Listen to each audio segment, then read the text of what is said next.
I'm here with a full house that came to hear you and to speak with you. But I'm the one that I think the only one that can speak with you. And we just saw the film, and I think it was applauded. They like it very much. I think no.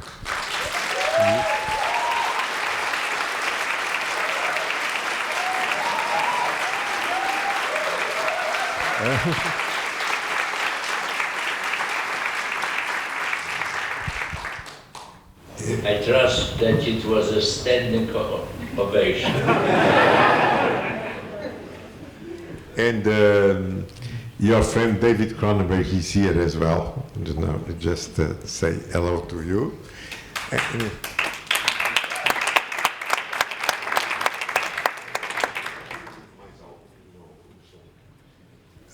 And I'd ask you, the usual question: what you had the idea to do this film now, because only the donkeys can see the world now. But there is no human regard that it can see the world that it is like it is now.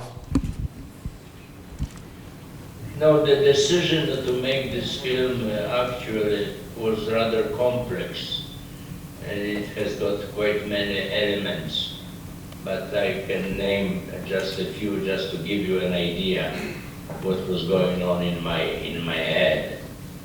First of all, when we were thinking with Eva, my co-writer and co-producer, and my wife, Eva Piaskowska, when we were thinking about next project, we both felt that we are fed up with the so-called traditional linear narration of the film. That you are telling the story from A to Z, that you are introducing the characters, that you follow them through some primary situation, then developing certain points, keeping in mind the famous 3-act structure, all those screenwriting techniques which are being used for many, many years. And as a result, I think most of the films those days remind each other. That's number one. And secondly, they remind the films which were made for so many years with the same method. So we didn't want to repeat the whole thing. We already experiment a little bit of breaking this traditional linear narration with our latest film, Before Io, we made 11 minutes, which wasn't fully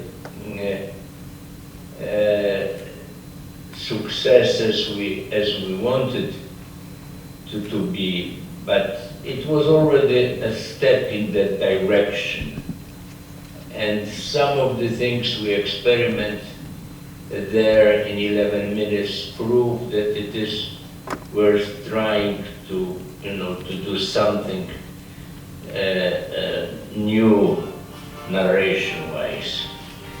And then we thought that perhaps if we introduce as one of the main characters, or perhaps even the main character, an animal character, that could help this aim of breaking the traditional narration. First of all, the good chunk of the dialogue would be gone because the animal wouldn't speak the written lines.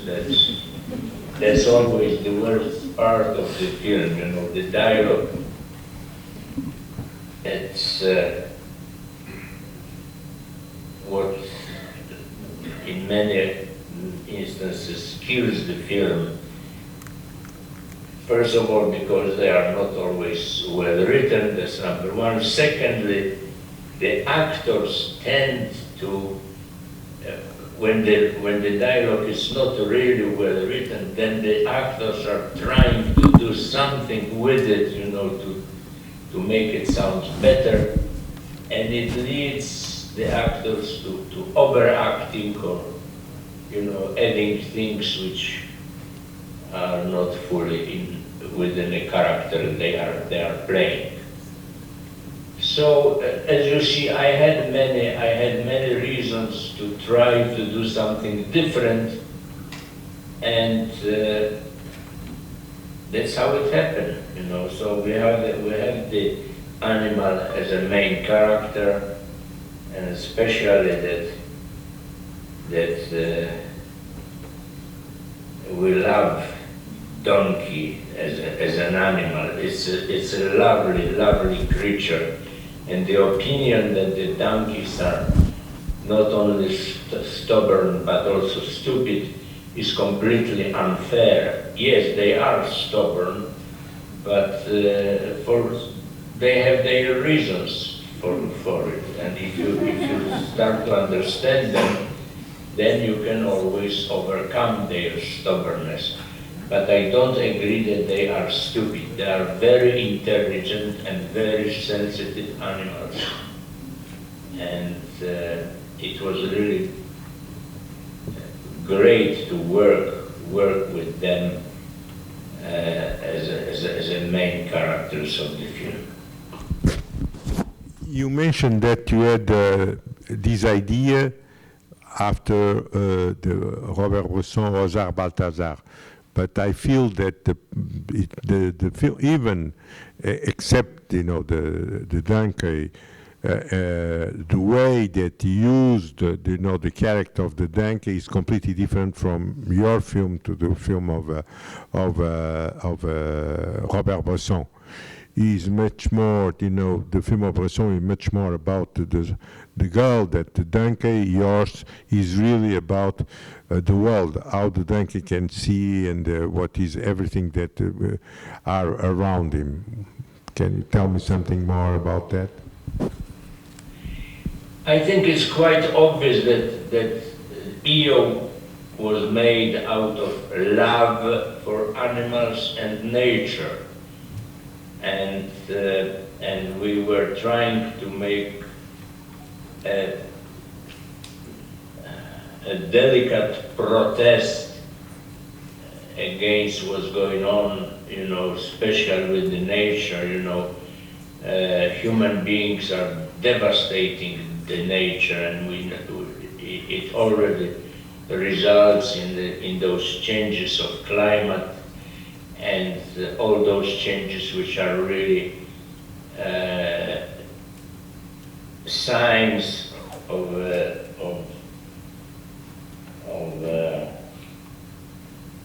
possibility that the world as it was is going to end, because if we don't prevent the nature,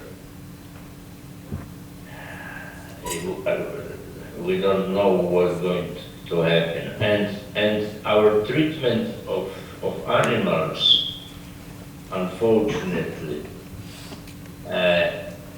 there are people who mistreat the animals completely. They are using them like objects, like not seeing within them.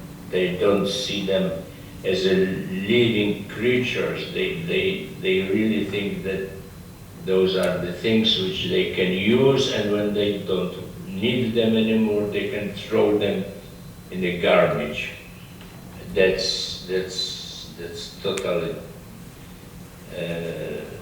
wrong treatment, obviously.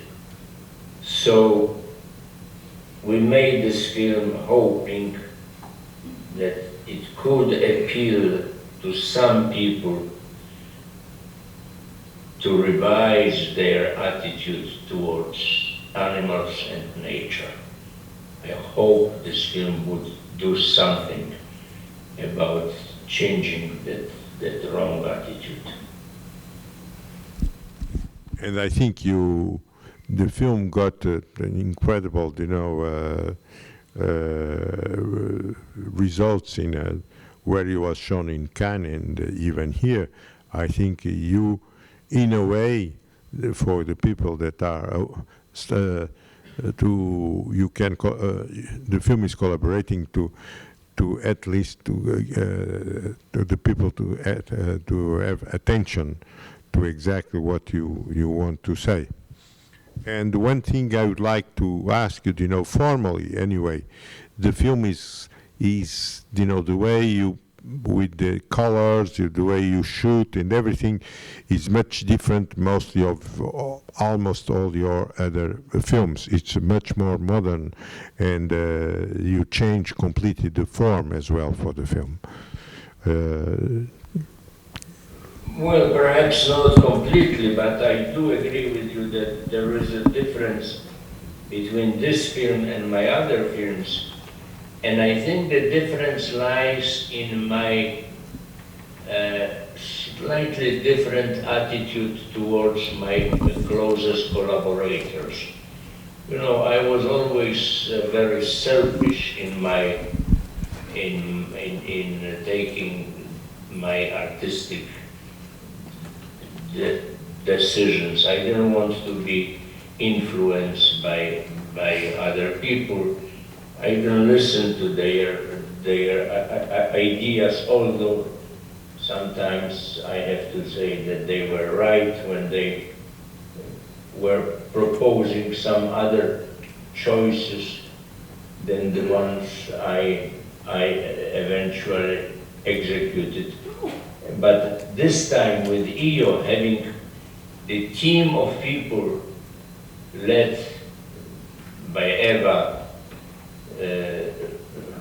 who had written the most of the script, then followed by such a great collaborators who really gave the film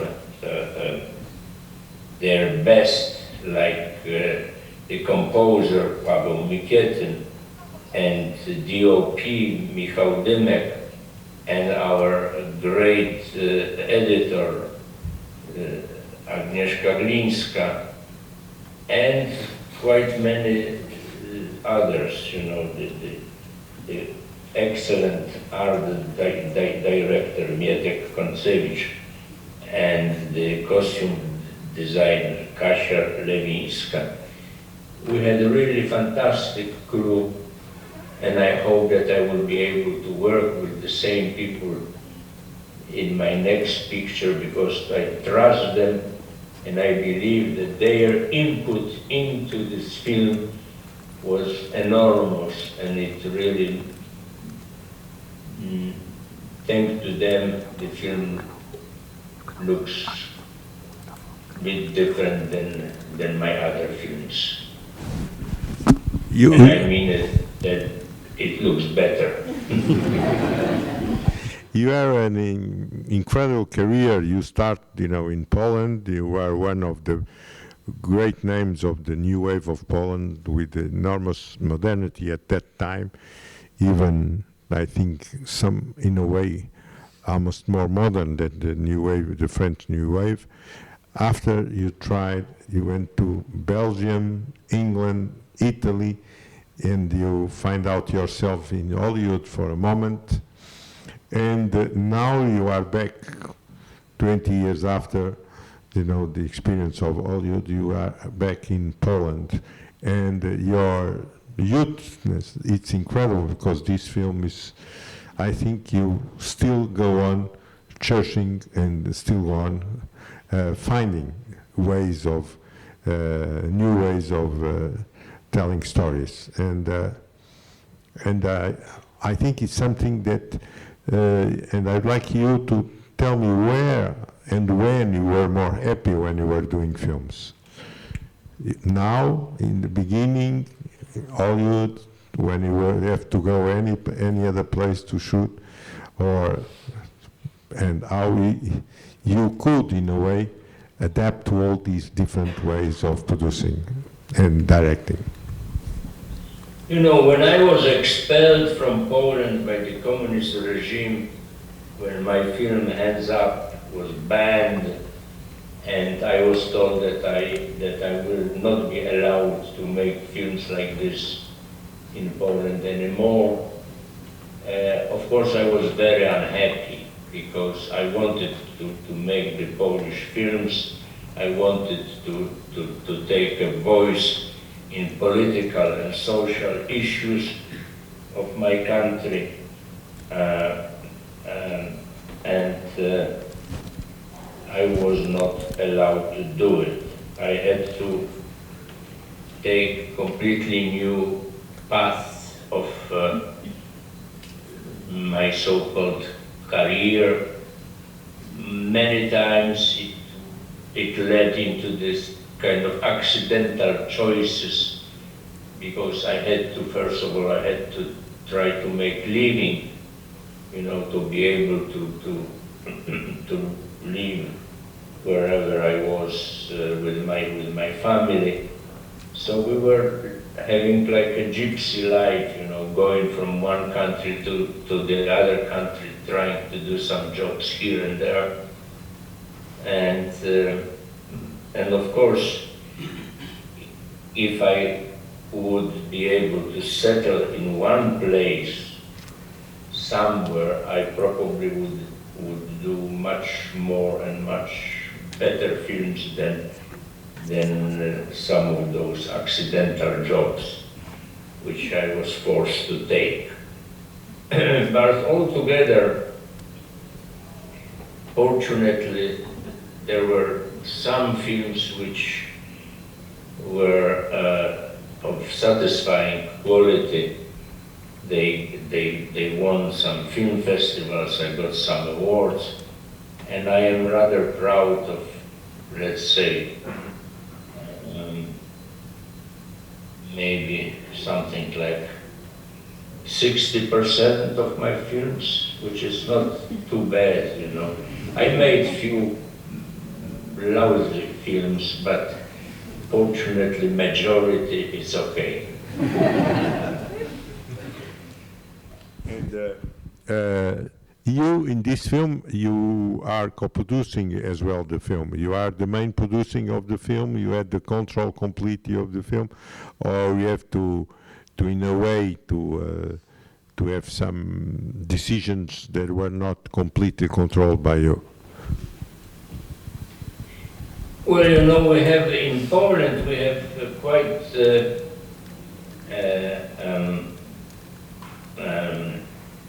well-organized financing of the film because of the existence of so-called Polish Film Institute, which got quite a significant amount of money, and practically all Polish film production, except only maybe some very commercial projects, which obviously got their own financing. But all the rest, and especially the artistic films, are being well supported by the Polish Film Institute. And, you know, having sometimes having 50% of the budget from that source, it's much, much easier to find the rest of the money with the private equity money and with some other sources. So that's very convenient. And I guess if this situation would stay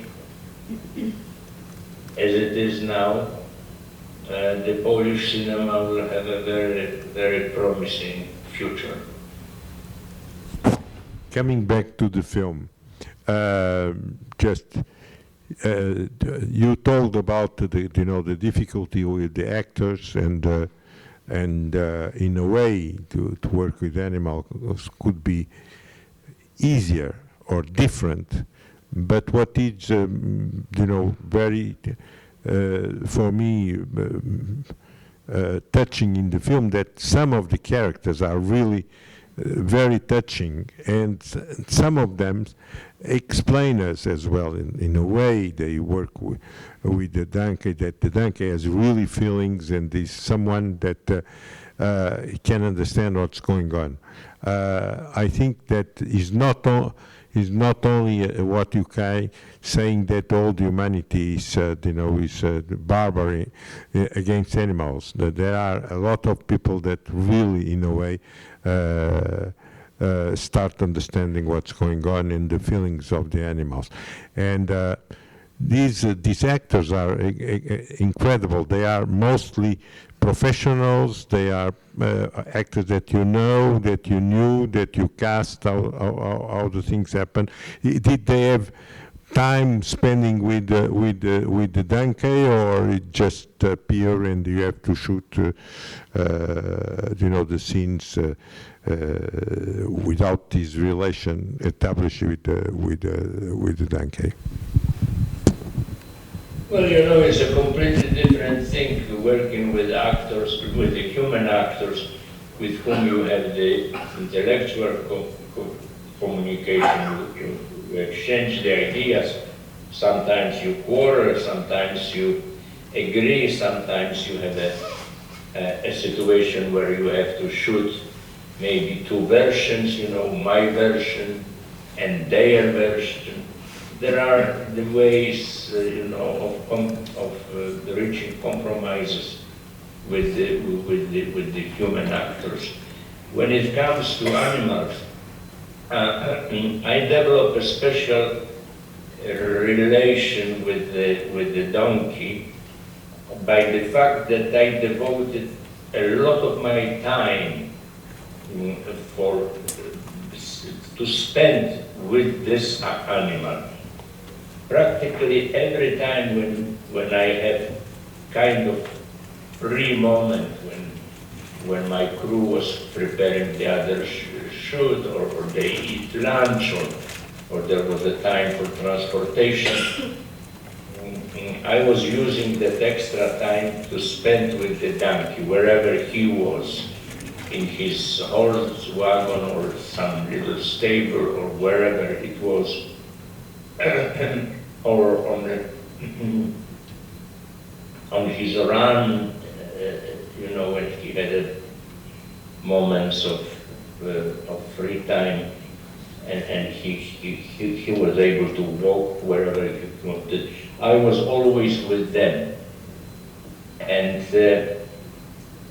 I spoke to donkey, and I was using the same tone of voice which I always use communicating with my dogs. I always had dogs in my household, and you use the special tone of voice. You use sometimes some nonsense words, and you don't talk to them about the philosophical subjects, but you talk about emotions. You're trying to get somehow their emotional attention. And I did the same thing with the donkey, talking to him, whispering to his ears, patting him. And so whenever on the set, when we start to rehearse the scene and then shoot the scene, I was always very close, keeping the same tone of voice, the same whisper, the same gentle words.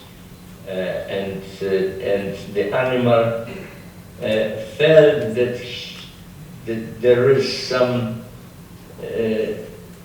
union between two of us, that we are like on a mission, that we created a kind of bond of two living creatures having something in common, and that we are doing, well, the mission is the best word, that we are on the mission.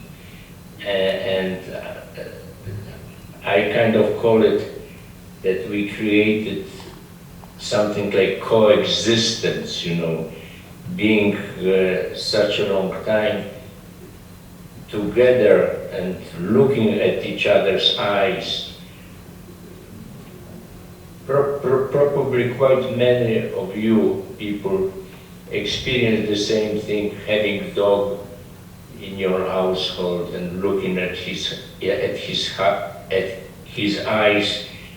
You felt that there is a kind of need for communication, for understanding between the two living creatures.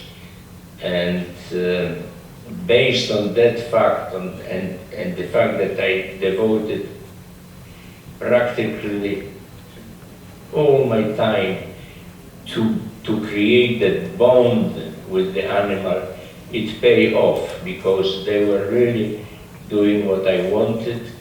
They were really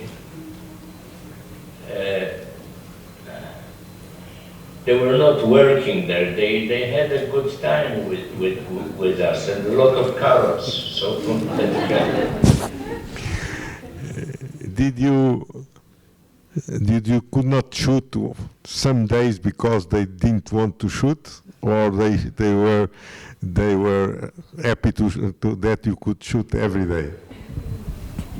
No, I can give you an example. You know, there was such an incident that the scene was already rehearsed, and the donkey supposed to go from point A to point B, and it was just, I don't know, maybe 20 meters walk, and it was well rehearsed. And suddenly, when it came to shooting, we start the camera, we start tracking shot, and the donkey stopped and didn't want to move anymore. And no gentle whisper and no carrots did the work. The animal stopped, stubborn, and didn't want to move. And what I discovered was that the electricians put the cable on its way and didn't mask the cable perfectly with the leaves or with some other things. So suddenly the donkey spotted some new object which surprised him, scared him, and he refused to step over it. So in a way he was right. So I had to rearrange the scene, I had to get rid of the cable and put a different camera move and you know, have this as an example that sometimes the stubbornness of the animal has a very, very obvious reason, and sometimes they're just right, you know. One last question. Did you show the film to the donkeys, or are you going to show the film to the donkeys, or not? Or not? Well, I thought that maybe I will show the film in that place where we shot this commune of donkeys playing with children. Remember one of the early scenes. There are a few such places in Poland, and in one of them we shot that very sequence. And they have like 25 donkeys over there and a similar number of children. And I thought that maybe we have some special screening for that very audience of the film, and I would be curious of their reaction. Thank you very much, Jerzy, to be with us, and I hope